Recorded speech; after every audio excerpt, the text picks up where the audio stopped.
Well, Indiana was once part of a majority of states considered Lyme-free. Now cases of Lyme disease are on the rise in the state. Yeah, June and July are the most common months that cases are diagnosed. News 18's Kelly Roberts takes a look at what doctors think may be contributing to the rise. A tick may be smaller than you think. If we've seen a tick on ourselves, on someone else, or on an animal, we may have seen a tick that looks larger because it's already latched onto a host and started feeding. However, that's not how they look when they start out. Ticks are very, very small. They look akin to a moving freckle, so they're easy to miss. Although small, the deer tick or black leg tick can transmit certain bacteria through a bite that can cause Lyme disease. It's a disease commonly known on the East Coast. In fact, it got its name from the town of Lyme, Connecticut, where an outbreak happened. But according to the Centers for Disease Control, more than 100 people were diagnosed with Lyme disease in Indiana in 2013.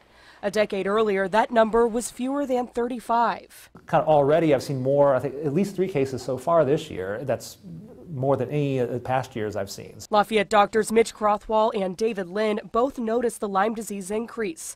They think it's a mixture of more disease-causing ticks and awareness. People are recognizing the disease more and they're thinking about Lyme. I think for many years people didn't think you could get Lyme much in Indiana, and then it's now I think people are becoming more aware, yeah, the ticks really are here that carry Lyme disease. This time of year is also where because they're having exposure to the woods and to areas where deer frequent, they are having a higher risk of exposure to the tick itself. If caught soon enough, the disease can be treated with antibiotics and not leave long-lasting effects. Symptoms can include a fever, arthritis, and a distinguishable rash. Characteristically, it will have a target shape.